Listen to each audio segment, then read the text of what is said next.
Netterlid, the organization of Swedish small ports, guest harbours. The floor is yours. Thank you. Thank you, Julia. Please. Let me see, you have it on the right side. So, it's not easy to be 60 years old because you have to use a lot of glasses. Okay, let's start.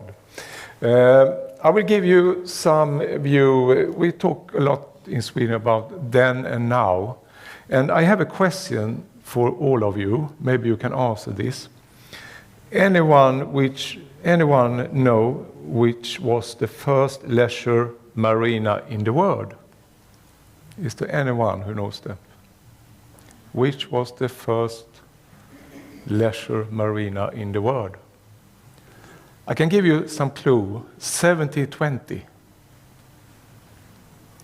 Netherlands. Okay. Are you coming there from? No? No? No one. Okay. It was the world's oldest leisure marina is Cork Harbour in Ireland. So now we learn some more. With history, we always talk about to create a future when we have the history. So I think it's very important that we look back and see what we are going through, and we look into all figures we have back also. But now we learn something more. Do you know this harbour? Is someone have been there? Because the harbours in Sweden, they told me now that they want to do some study visiting on an island. So maybe if you're interested, there will be a traveling trip there, I think.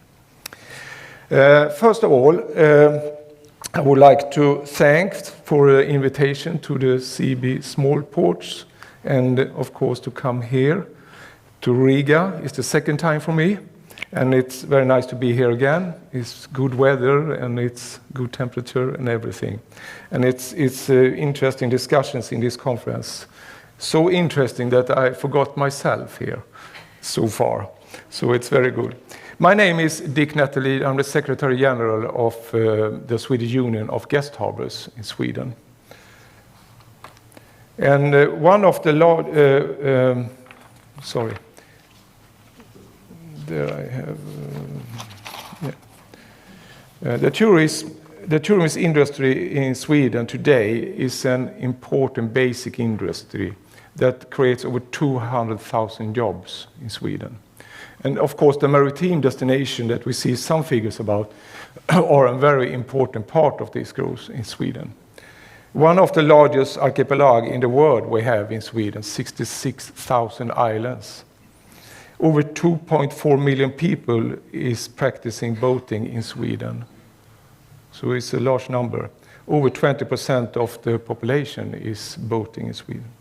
Sweden has over 95,000 navigable lakes and canals also. So this means that is an important discussion in Sweden when we talk about development of the maritime destinations.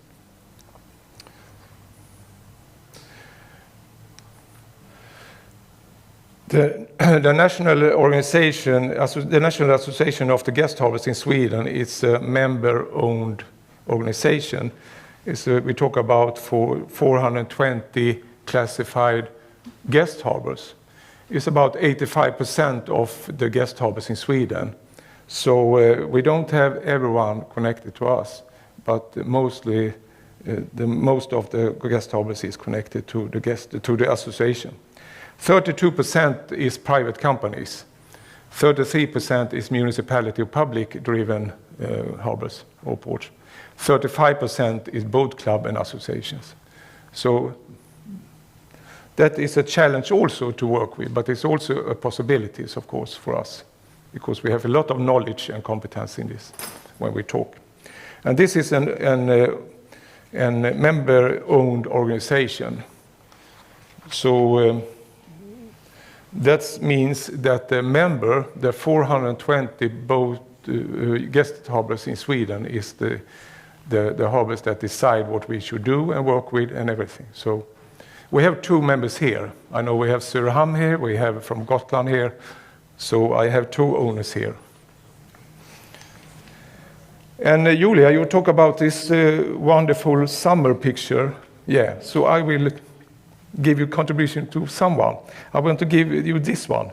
Somewhere in Sweden, 2022 maybe. My picture for the day is this one. Boat tourism in Sweden. Sweden's all guest harbors are visited during a normal year of approximately 500,000 boats. And we talk about 1.5 million guest nights. And of course we have a large number of turnover. Then it's not calculate the turnover when we talk about the maritime destinations situation, the economical way there. So this is only for the boating. A normal year, before the pandemic, 2019 for example, 37% is foreign flag boats in the guest ports in Sweden.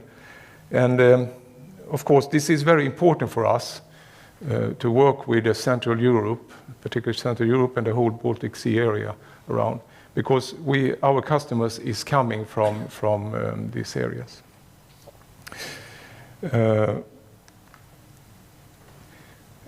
Providing statistics is also a part of the criteria requirement for ports in Sweden.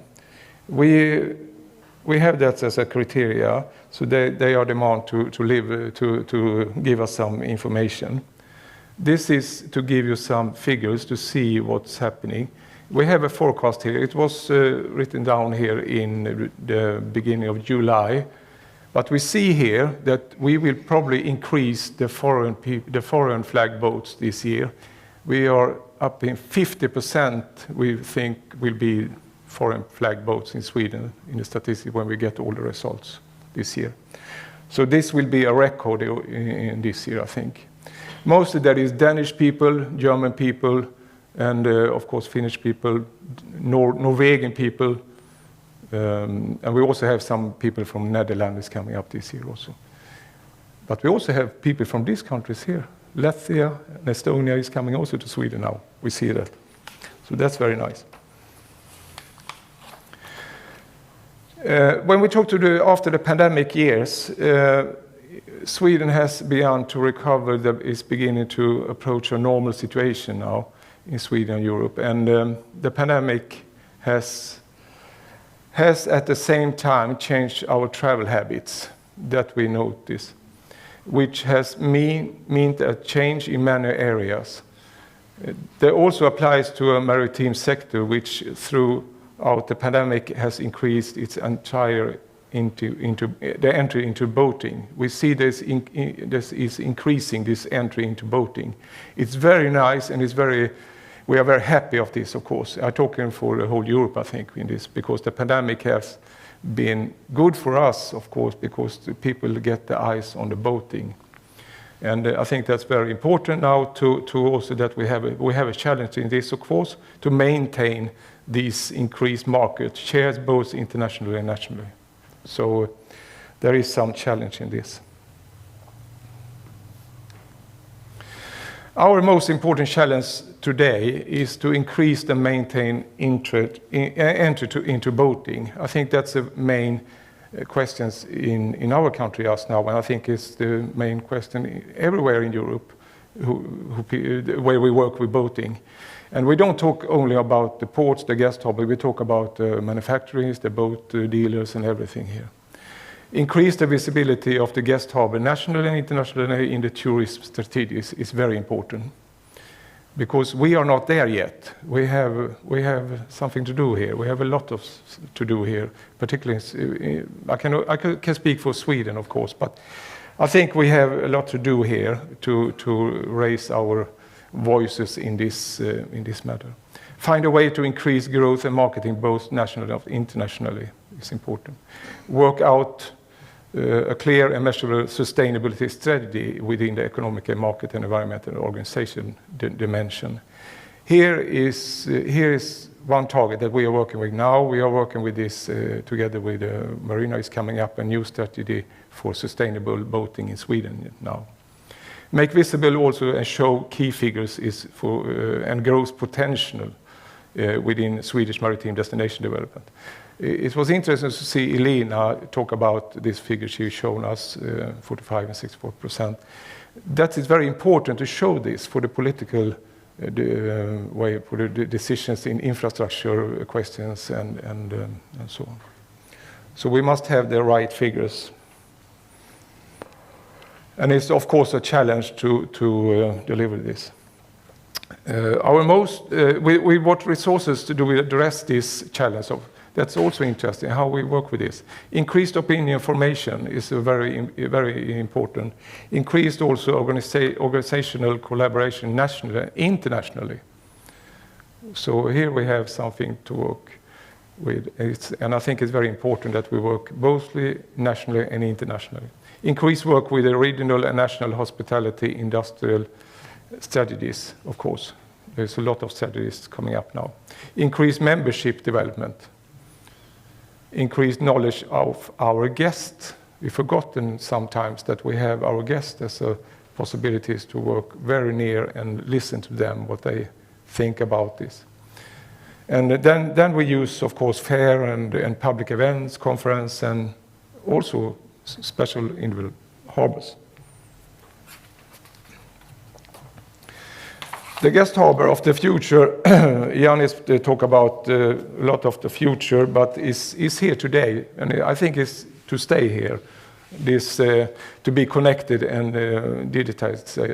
I think we are there already. Then we talk about how much we will put in the harbor and how much we will put up in the services level. And of course, we will not forgetting to working with the personal hosting here. Because in Sweden, we have noticed this year, particularly this year, that all technique is very good. And we have technique for when the boat is coming in the ports, they get a slip and they put it on a boat and the machine is talking to them and everything. But we've forgotten that they are searching for the harbor master. So the people, the boating is, we don't have so much harbor masters in the harbors this summer. I don't know why, but I think it's that we are very connected and we're too much connected. So I think we should be more disconnected in some way to come down to and talk to the boat owners again and have this personnel, this organization is very important. And it's also very important to have the right package for the maritime destinations. You can have that together because then the boating, then we stay one more night if you have this personnel on place, of course. And it's also to secure and safety, of course, when the boat is coming. Investing in sustainable infrastructure is also very important, I think one of the most important questions just now, because here we have a challenge, a real challenge, because it's a lot of small ports, small organizations, they don't have this economical situation that they can put in a lot of money to find the right modern infrastructure that we need, that we want to have. So one of the part of this sustainability strategy we're setting up in Sweden now is to work with this, how to manage this. Cooperate with the local hospitality industry is very, very important today. So this was something about Sweden, and I think this is not unique to Sweden. Also applies to the entire sailing area in the Baltic Sea. I think you see that it's the same discussion, is the same situation. As a member and with the right to hoist the guest harbor anchor that every harbor want to have, we sign or hoist it in the harbor. The guest port must meet certain criteria in our organization to aim the sustainability, safety, environmental and hospitality. Today we have 36 points and 19 recommendations for a Swedish guest port.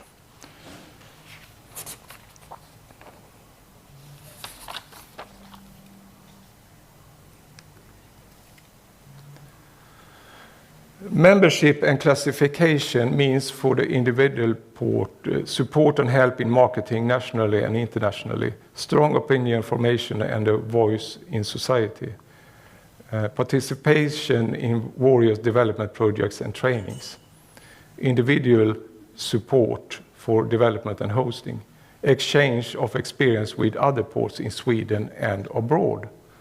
This is also interesting when we when we in the future probably will work more together in a bigger area. Then we have exchange between harbors. That is very important. We talk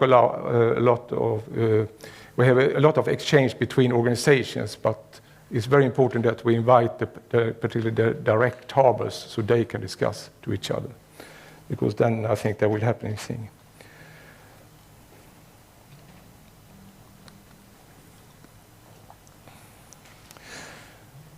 Together in our common sailing area, working together, can we create increased marketing share in our maritime destinations?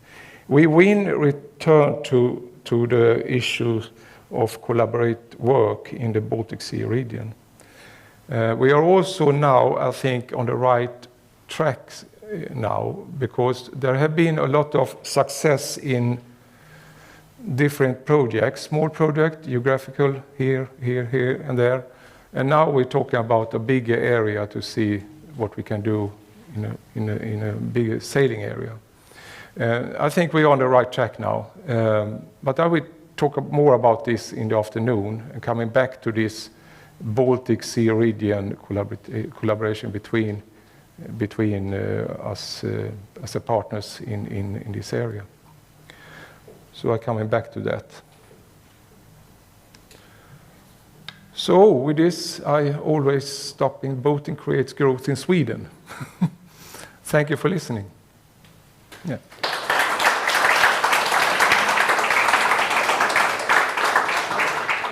Well, here it's the right place to say that not only in Sweden, but boating indeed creates growth, and regional technology, I mean, everything. Thank you, Dick. This was very interesting to see this overview and to see that actually, indeed, we have similarities in the way of the development and the challenges that we are facing. And I see right away the question, and just a second, and a question to Minna. Yeah, thanks for a nice presentation. I want to bring a kind of another aspect for the small ports. So we are discussing about boating, but there are also other groups of the people who can use the small ports, because many of the small ports you can access with a car, motorcycle, or the bike. So how do you see that? What is the potential of the small ports in a broader theme for expanding the tourism, for example, in Sweden or broader? Mm. It's interesting, to talk that you put that question up, because that's very interesting, because it's also very important, because in all ports there is often more people coming from the land and from the water. That's interesting. So therefore we put up the question, what are we doing with the ports to have more services, facilities on land? To increase the tourism, the maritime destination tourist together with others. I don't know if that's the answer on your question, but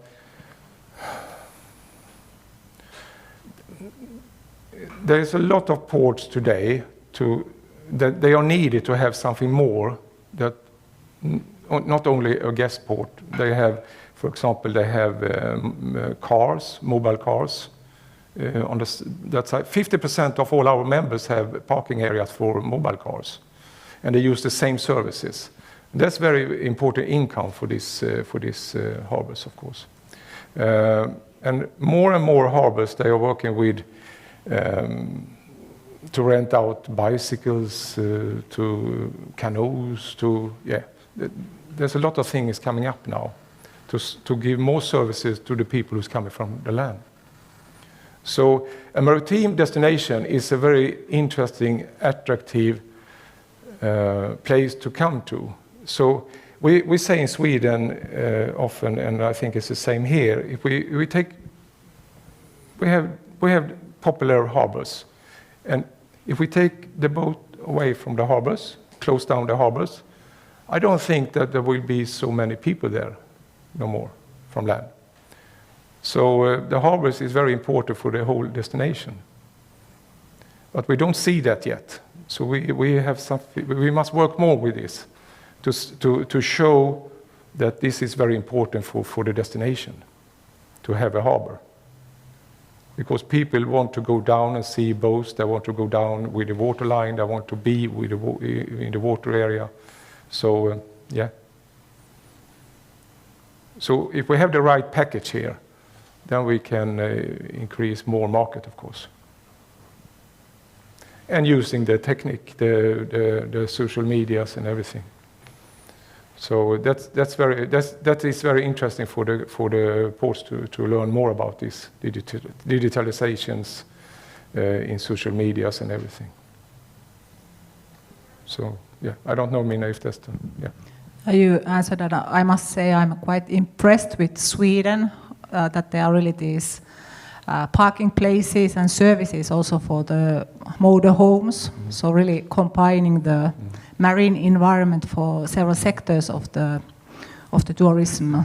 So I think that's something, for example, in Finland we should take a lesson for many places. Of course, there are some small ports that there's no access other way than with the boat, but a lot of places have the potential for being a kind of hub for the tourism. You must have the area to work with. Yeah. So I think we have 50% of our members to have the possibilities to work with the mobile homes. Another thing that we noticed this year is very interesting for us, because in the northern part of Sweden, we don't have so much foreign flagged boats coming up. I must say that. But this year we have a lot of German boats going up in the north. So maybe they come down to the Finnish area after that. I don't know. But if we have the right package, we will probably see to that this boat will stay in the area. Yeah. Yes, thank you. I have a quick question to you. Is that have you asked from the foreign boaters that arrive to Sweden? You have a very long coastline, a lot of ports there, and respectful high rate of foreign flags in Sweden ports. So have you asked that where they come from? So what would be the kind of average distance that, of course, Danes and Germans come to South Sweden and Finns come to Stockholm, but how long do we get the boaters to travel during the summer? You mean travel around in Sweden? Yeah. Yes, to Swedish ports. We have some figures on that, and we noticed that it depends. We see, if we talk about the Norwegian and the German boats and the Danish boat, that's in the number is very large number on that. They stay in Sweden about 4 to 6 weeks. And they're going home also. They stay in Sweden and they put the boat somewhere empty, and then they fly home and work, and then they come back in the end of August. But the problem then we see here is the port and the services is closing down, and that's not good. So if we're talking about this to extend the season, we have a lot of possibility to extend the season, I will say. And they are in Sweden many weeks. Okay, they go over somewhere to Finland, I think, and Denmark and Åland, and go around, if you talk about this area. There was a Swedish boat owner who phoned me this summer and was very angry. He told me, there is too much Norwegian boats in the west coast area in Sweden. I not get the place for my boat. Could you forbid them to come to Sweden? No, I say no, of course. But as you say, we have a large number of foreign boats in our country. But I think that we also increase here in this area. I know, I can tell you this, because I'm myself a sailor also. But the sailors in Sweden, they are very curious and interesting in the Baltic area to sail in this area now. So maybe you will have some more Swedish flags here, I think, in the future. Because the Swedes love to sail a lot, but it's interesting.